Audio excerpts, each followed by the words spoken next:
Olá, queridos. Uma aula, oitava aula, na quarta, que é a liturgia, os edifícios anexos à igreja, não é? E todos os seus utensílios, desde o altar, não é? Até os outros instrumentos que compõem o espaço celebrativo. Em nome do Pai, do Filho e do Espírito Santo. Amém. O Deus que quer salvar todo ser humano, esteja convosco.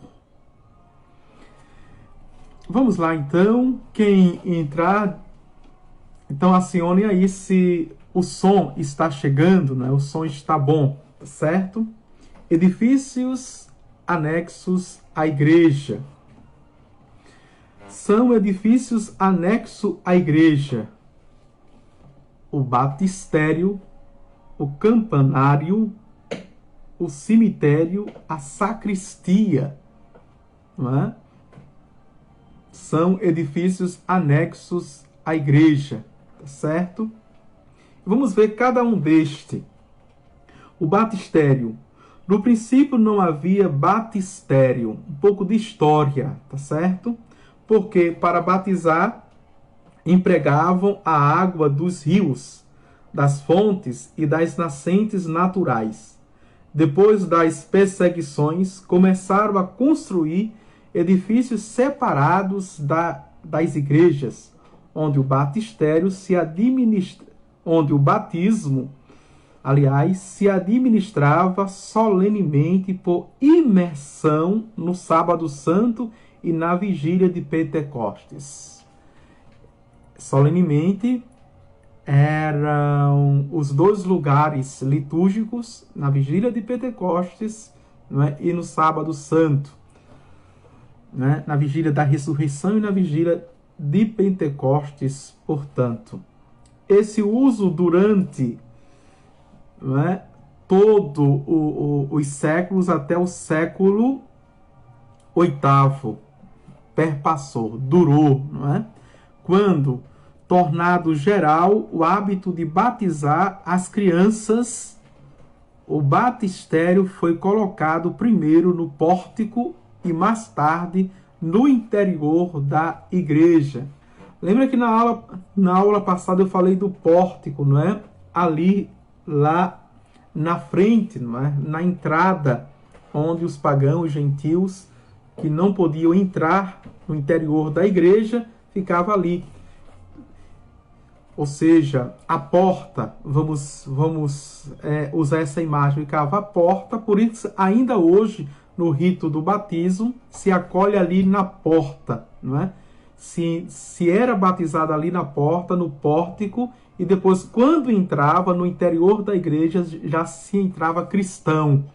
Era uma forma da igreja acolher os novos cristãos e cristãs.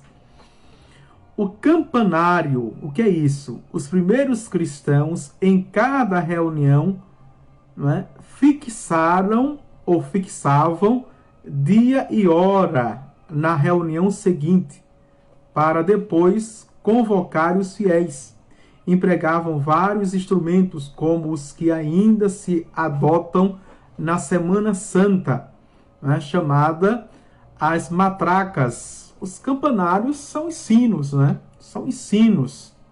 Os sinos que davam a hora, os sinos que faziam as chamadas para, né, os horários estabelecidos das orações, e também tinha uma função pública, social, que dava hora também para marcar o tempo.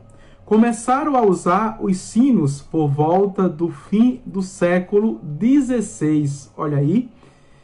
Aliás, do século VI, tá certo? Sentiram necessidade de colocá-los ao alto, nas torres, para que se espalhasse ao longe o som. Construíram para isso os campanários, diferentes em forma e grandeza, certo? O que é o campanário? É o conceito mais prático, não é? É um jogo, é um conjunto de sinos. Aqui nós temos o campanários na nossa matriz, porque são 3 sinos, não é? Onde tem apenas um sino, é apenas um sino, não forma o campanário.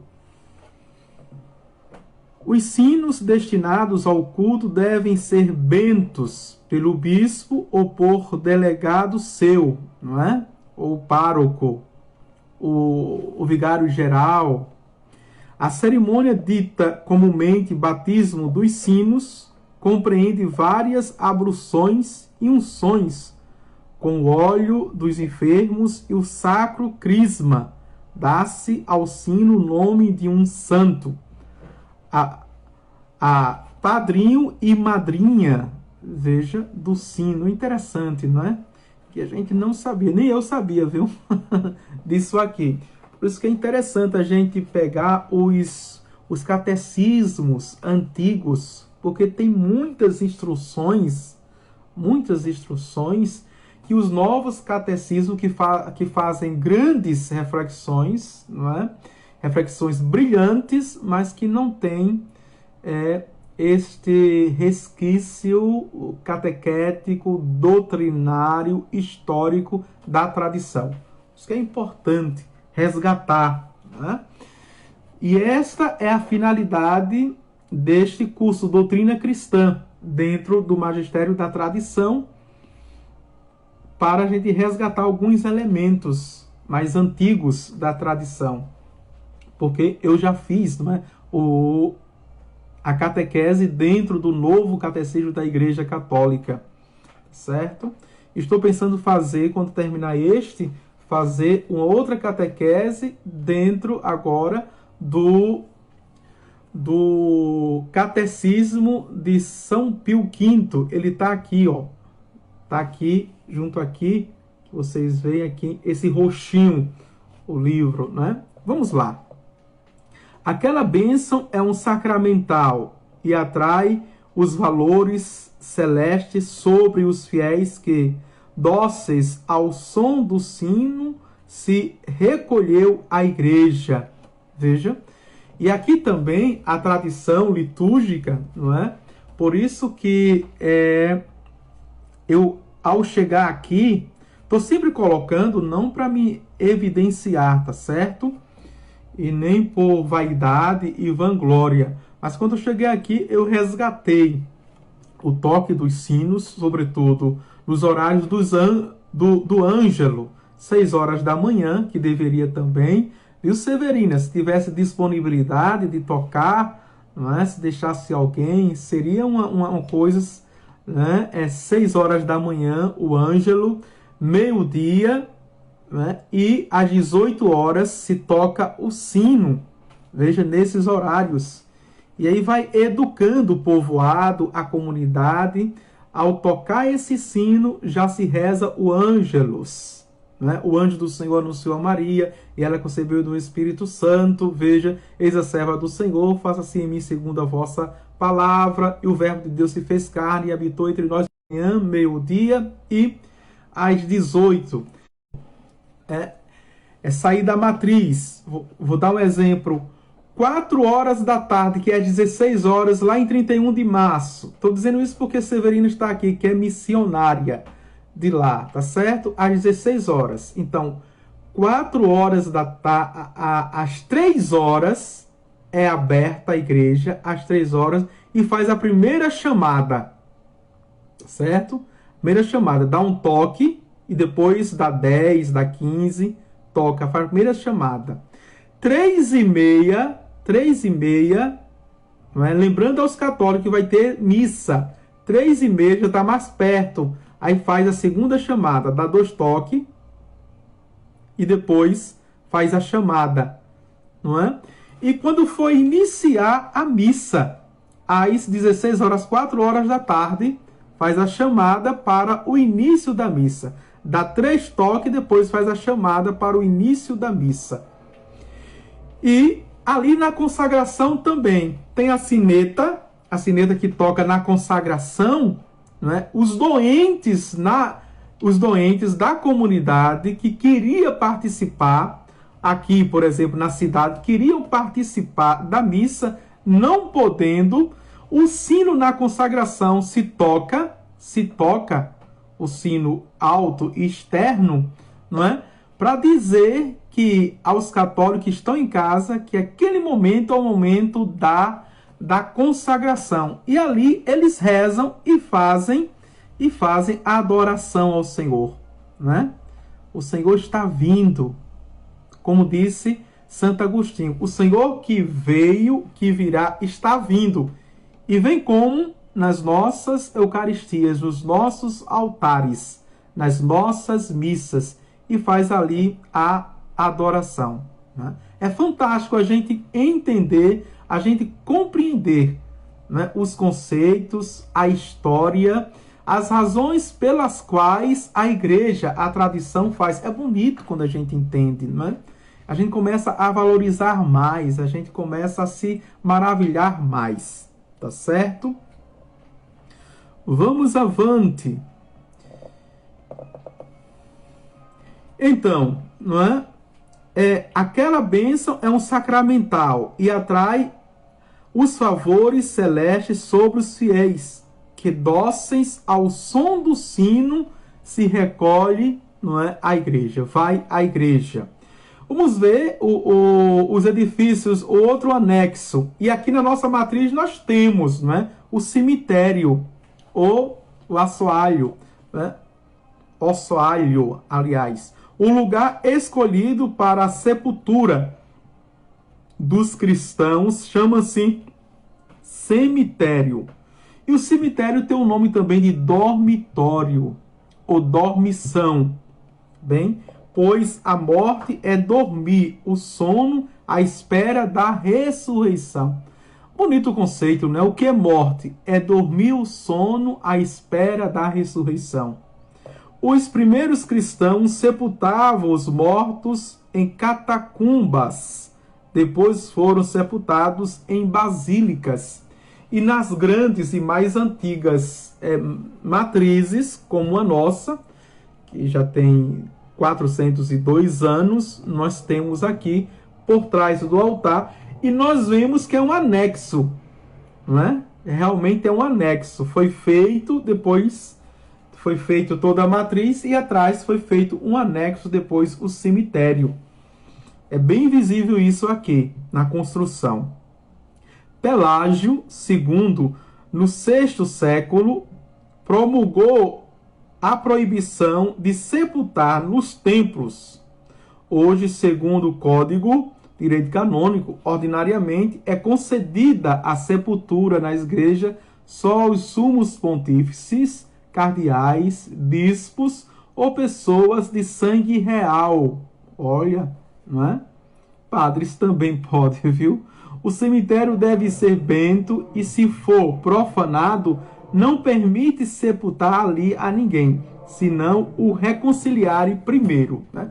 Tudo que é abençoado, tudo que é consagrado, se for profanado, tem que fazer um rito, não é? De reparação, que nós chamamos também de reconciliação. Vamos ver agora a sacristia, lugar onde se conservam os vasos sagrados, os paramentos da igreja, e os eclesiásticos se vestem para o exercício das sacras funções. Olha o que é sacristia, tá certo? Vou repetir. Lugar onde se conservam os vasos sagrados, não é? Cálice, âmbulas, não é? Galetas, os lavabos, enfim, não é? Catsais também, tudo que for vaso sagrado, ostensório, os paramentos da igreja, não é? Cortinas, toalhas, tá certo? Pálio, o véu de ombro, capas, os paramentos também do sacerdote. Os eclesiásticos vestem para o exercício das sacras funções. É este lugar que, antes da Santa Missa, se encontra ali também com o padre, os ministros, os coroinhas, os acólitos, as ancilhas, os ministros extraordinários do altar da Sagrada Comunhão, todos se encontram ali. Deveria ser em silêncio, né? Em silêncio, mas infelizmente é o lugar mais barulhento da igreja, é a sacristia. Deveria fazer tudo isso em clima de oração, em clima, veja, de reverência, porque estão se preparando para o grande ato da nossa fé, a grande ação da nossa fé, que é a liturgia, a Eucaristia. Vamos ver agora o altar. O primeiro e mais importante ornamento da igreja é o altar. Isto é, a mesa sobre que se celebra o santo sacrifício da missa. No princípio, celebravam sobre qualquer mesa.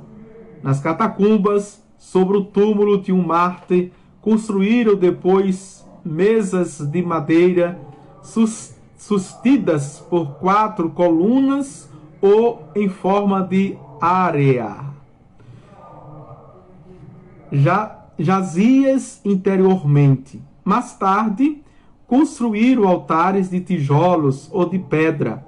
Um só altar fixo havia nas igrejas, mas, introduzindo no século VII o uso das missas privadas cotidianas, multiplicavam-se os altares, chamados os altares mó, não é? Eu vou pegar a nossa arquitetura de novo aqui, tá certo? Nós temos o altar central, o altar mó, mas temos 2 altares laterais, não é? O altar de Nossa Senhora do Rosário e o altar do Sagrado Coração de Jesus.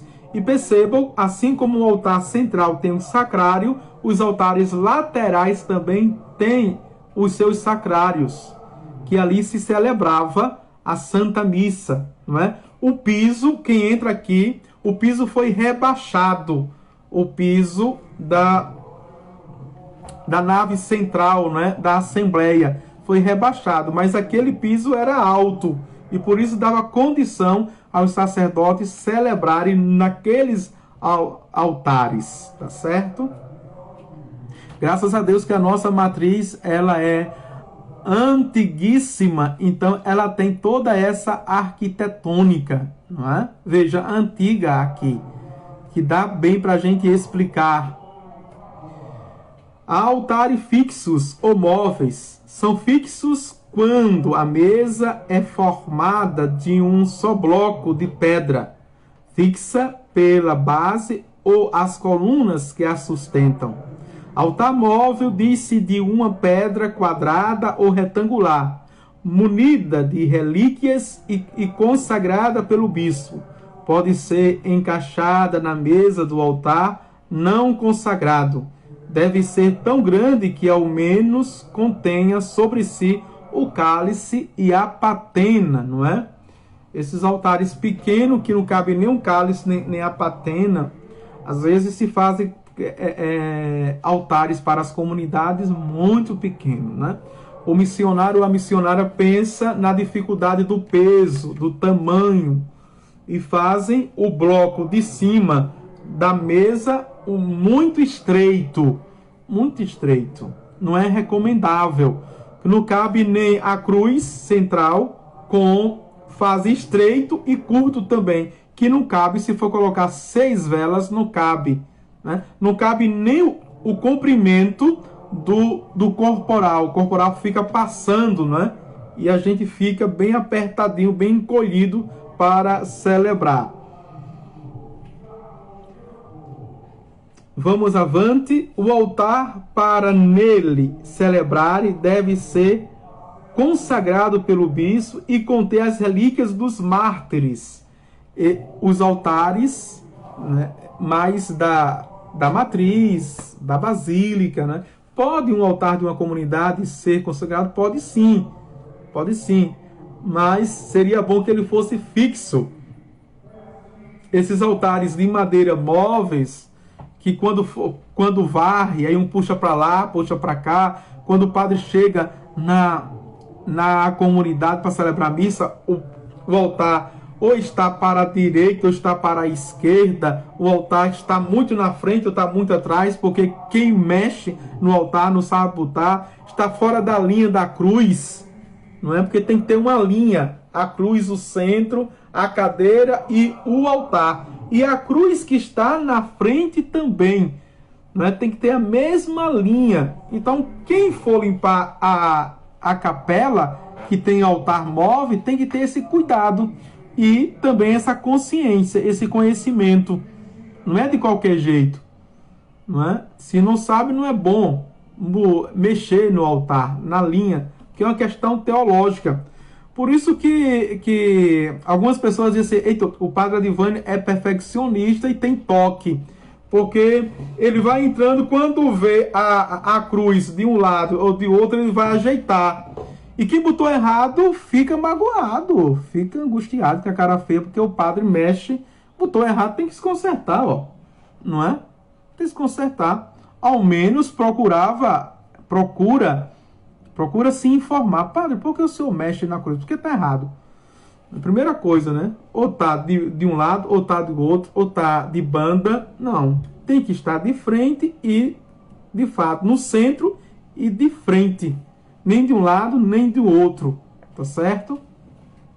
Isso não é ter toque, ou ser esquizofrênico ou perfeccionista. É como deve ser, como a igreja pede. É muito simples isso. É muito simples. Vamos avante. O altar lembra o Calvário e simboliza o altar espiritual, isto é, o coração dos fiéis, onde se oferece a Deus orações, boas obras, etc. A pedra do altar simboliza a Jesus, pedra fundamental da religião. No altar, não é? Tanto aqui que ele olha para o corpo místico e, com o olhar, ele convida a saudar Cristo, que é no altar, que é pedra fundamental, com um beijo, a saudação do padre. Veja, é com o olhar que ele, não é? O padre não deve chegar de qualquer jeito e beijar. Ele bota a mão, olha para a assembleia e convida todo o corpo místico, ele sendo cabeça de Cristo ali, convida a saudar, certo? Vamos para o ornamento. Ornamento, quantos minutos? 22, mas dá tempo. Ornamento do altar, ou ornamentos do altar. Antigamente, o tabernáculo, os degraus, as imagens, as relíquias e as flores. No tabernáculo, conserva-se a Santíssima Eucaristia para a comunhão, adoração dos fiéis e bênção, não é? Antigamente, os sacerdotes e os fiéis também guardavam consigo a Santa Eucaristia. Depois, as sagradas espécies foram colocadas em armário junto ao altar e mais tarde numa pomba de metal suspenso, ou seja, o ostensório. No século XVI, principiou o uso do tabernáculo, o mármore, com as paredes internas revestidas de metal dourado ou seda branca, portilhola fechada à chave. Isso é o sacrário, tá certo? Ele está descrevendo aqui. O exterior coberto do conopel era chamado assim, ou simplesmente uma cobertura branca, ou da cor do ofício do dia, né? Que é a cor litúrgica, pode ser também. Só pode usar o branco ou da cor litúrgica também, tá certo? Dependendo do bispo, Dom Henrique gostava sempre branco,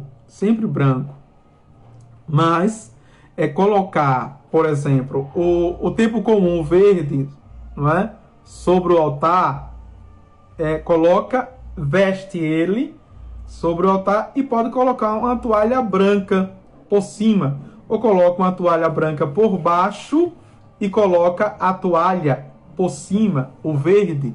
Isso pode fazer com o vermelho também, pode fazer com o roxo, da cor litúrgica pode fazer.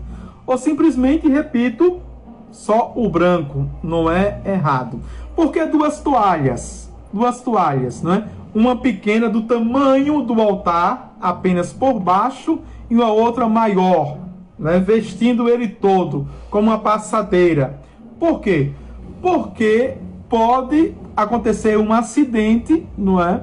E depois da consagração, o sangue, o cálice derramar e o sangue ali, passando pela primeira toalha, fica na segunda. Não pega na madeira e a madeira não chupa, porque ali vai ficar o sangue de Cristo, entendeu? Não absorve. Quando é mármore, se limpa. Mas quando é madeira ou qualquer outro material que absorve, vai ficar o sangue de Cristo, a presença de Cristo. Não é? E é um sacrilégio e uma profanação terrível. Não é? Por isso esse cuidado. O crucifixo coloca-se em lugar de honra para saber-se que o altar, embora dedicado a um santo, é consagrado só a Deus, e sobre ele se oferece o sacrifício eucarístico, renovação incruenta do sacrifício da cruz. Olha que interessante, não é? De informação, de conceito. Se coloca ali na frente para saber que é a Deus, não é? As nossas orações, os nossos sacrifícios, os nossos louvores, a nossa liturgia é a Deus, pelo meio de Jesus, na unidade do Espírito Santo. E saber que a missa não é apenas banquete, não é apenas ação de graça, mas é sacrifício. Sacrifício agora, não é? Incruento, não mais cruento, mas incruento, mas que nos lembra o sacrifício cruento, que é o sacrifício da cruz de nosso Senhor. Aos lados do crucifixo colocam-se os candelabros, providos de velas, para exprimir a fé do povo cristão. Olha o que significa as velas. 2 velas ao lado, não é? 4 aos domingos, e nas solenidades pode ser 6, né? Por exemplo, domingo sempre é solenidade, são 6 missas. Aliás, são 6 velas. Com o bispo são 7 velas. 7 velas, tá certo? Quer dizer, a plenitude. E tem esses 2 significados. Aqui só traz um, mas eu vou evidenciar o outro. A vela significa, não é? Aquelas 2 colunas de fogo, sobretudo à noite, que o Senhor levantava para espantar as feras, para iluminar, mesmo que tenha a lua, mas iluminar a noite do povo no deserto, né? E aquecer. Estava no deserto, geralmente à noite o deserto é muito frio, tá certo? E também aqui o segundo significado é que representa a oração do povo de Deus. As velas no altar representam a oração do povo cristão, o novo povo de Deus que é o cristão. Simbolizam Jesus, luz verdadeira que ilumina todo homem vindo ao mundo. Sobre o altar expõem-se as imagens sacras, quadros, estátuas e as relíquias, para se promover a devoção dos fiéis aos santos e indicar que Jesus Cristo, oferecendo-se em sacrifício ao Pai, associa aos seus também os votos deles, certo? Aqui é interessante que o altar, veja, ele está falando na concepção do altar, aquele altar, como nós temos aqui, o altar que é um conjunto, não é? Que é fixo na parede, porque celebrava voltada para Cristo, o Oriente, e a chamada voltava, celebrava de costa. Então, o altar tem aqui, e a parede vê, por isso que os santos e os quadros, certo? Porque se a gente for pegar na mudança do altar solto, não se pode colocar imagem e quadro só em cima do altar. Ele está falando daquele altar que a gente vê aqui na matriz, chamado o altar mor. As flores são recomendadas e admitidas como ornamento e em sinal de exultação. Recordam a Jesus, flor dos campos e lírios dos vales, e figuram a oferta e o sacrifício dos fiéis ao Senhor.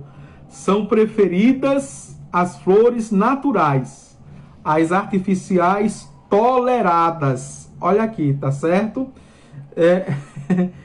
Se coloca coisa viva, coisa natural em cima do altar, tá certo? Ou no espaço celebrativo, no presbitério, vamos dizer assim, não é?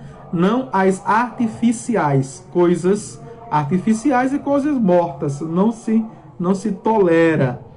Diante do altar, lâmpada de azeite para simbolizar o amor diante de Jesus para conosco e nosso amor para com Ele. Uma outra coisa, um outro ornamento que não vem aqui é aquela lamparina vermelha que fica no próprio altar ou ao lado, indicando que tem presença no tabernáculo, presença, reserva eucarística no sacrário, tá certo? Ela acesa tem presença. E o sacrário fechado, ela apagada, e o sacrário semi-aberto não tem presença. Às vezes só se apaga a lamparina e o sacrário fica fechado. Se a gente não olha para a lamparina e vê o sacrário fechado, a gente pensa que tem presença. Então, os ministros extraordinários da Sagrada Comunhão, além, se não tiver presença, além de apagar a lamparina, não é, abre um pouquinho a porta do sacrário, para dizer que não tem, está totalmente vazio. Tá certo? Outros móveis da igreja, para terminarmos esta aula. Além do altar, encontram-se nas igrejas o confessionário, veja, o confessionário, em que assenta o sacerdote para ouvir confissões.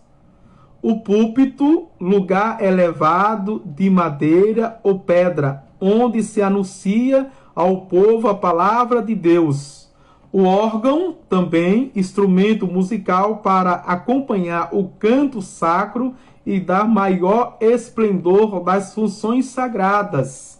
Aqui é interessante, uma observação, que eu já disse em outra aula, mas vou fazer esta observação que falou do órgão. É o instrumento oficial da igreja. A pia de água benta, aqui eu falei no início ali, não é? No ingresso da igreja, no início da igreja, onde se guarda a água benta, para que os fiéis, ao entrarem na igreja, devotamente se possa persignar-se e benzam, como a indicar-lhes que as almas devem purificar-se antes de se aproximar do Senhor. Veja, é interessante. Aqui na nossa matriz só não tínhamos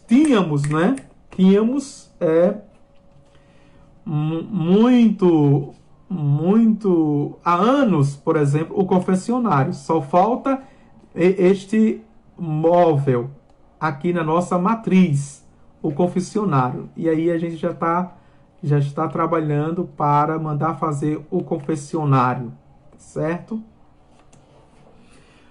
Pronto, a gente termina esta aula. Na próxima aula vem com objetos do culto, né? Os vasos litúrgicos, as alfaias litúrgicas, as vestes litúrgicas. Eita, tem muita aula ainda, viu? As vestes litúrgicas. Para depois a gente entrar na Santa Missa parte por parte, tá certo? O Senhor esteja convosco, Ele está no meio de nós. Abençoe-vos Deus Todo-Poderoso, Pai, o Filho e o Espírito Santo. Amém. Olha o sino. O anjo do Senhor anunciou a Maria e ela concebeu do Espírito Santo. Ave Maria, cheia de graça, o Senhor é convosco. Bendita sois vós entre as mulheres, e bendito é o fruto do vosso ventre, Jesus. Santa Maria, Mãe de Deus, rogai por nós, pecadores, agora e na hora de nossa morte. Amém. Eis a serva do Senhor, faça-se em mim segundo a vossa palavra. Ave Maria, cheia de graça, o Senhor é convosco. Bendita sois vós entre as mulheres, e bendito é o fruto do vosso ventre, Jesus. Santa Maria, Mãe de Deus, rogai por nós, pecadores, agora e na hora de nossa morte. Amém. E o Verbo de Deus se fez carne e habitou entre nós. Ave Maria, cheia de graça, o Senhor é convosco. Bendita sois vós entre as mulheres, e bendito é o fruto do vosso ventre, Jesus. Santa Maria, Mãe de Deus, rogai por nós, pecadores, agora e na hora de nossa morte. Amém. Glória ao Pai, ao Filho e ao Espírito Santo, como era no princípio, agora e sempre. Amém. Tchau, tchau. Foi na prática, não foi? Ouvimos o sino.